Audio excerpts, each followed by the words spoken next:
First of all, for me, comics are not a substitute for the play in theater. So comics, they have their autonomy as a medium, and moving a play into comics is just another way of interpreting the play, is just another way of putting it into action, into life. I've seen two productions of King Ubu, one in person, I was there, and the second I was able to see in a video. So my feeling is that in theater you have a lot of physical things going on the scene. So it's a projection of movement, of words, of language into the space of the public, and the viewers, the public, are sometimes forced upon with the play. I mean, Ubu is definitely such a play. So how to get this feeling of this forceful rhythm, of this breaking the fourth wall in comics, to me it was to pace as cleverly as possible the pacing of turning the pages, because this is our rhythm. Couple of pages, a spread is a unit. You open it and then you have another scene. So there are many small scenes within this official structure of the play.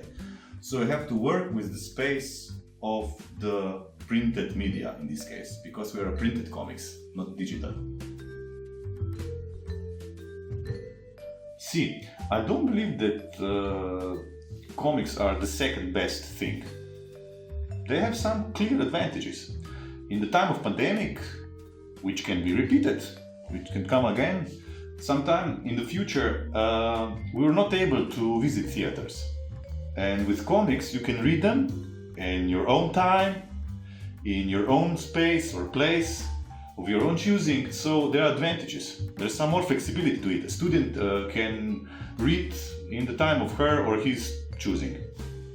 And the second is that comics can be extremely emotional, forceful experience.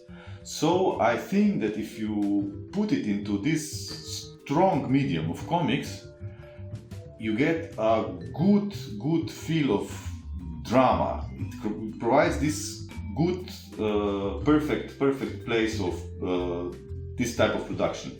And you shouldn't forget that classical plays are a part of school curricula all over the world. So basically children, they have to experience it.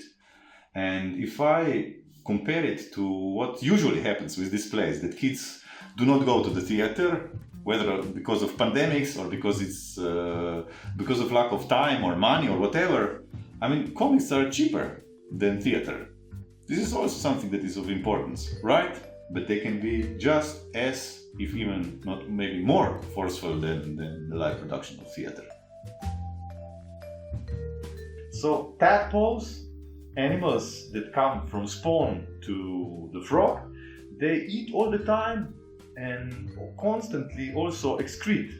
So this idea of eating and excreting at the same time was the idea that also the translator and our team found a proper idea for Ubu, and this is how I based my Ubu. You have this huge form with a long tail, something between a tail and a coat, and this is how he moves, and I think the comic proves that this was the right decision.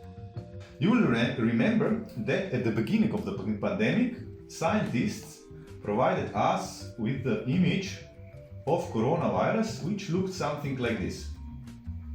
You had this body of a virus and this, let's say, hands which looked like corona.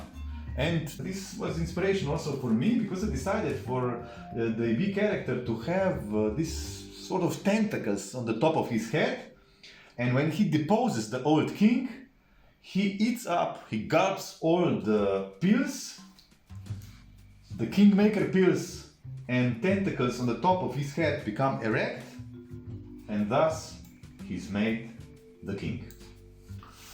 King Ubu is a liar, thief, and doesn't possess not even a hint of conscience. And he surrounds himself with the characters who resemble him. So you can imagine that he's quite relevant for our times, of times when we think of characters from Putin to Trump. We live in these Ubuesque times. So I think that the comic is quite poignant.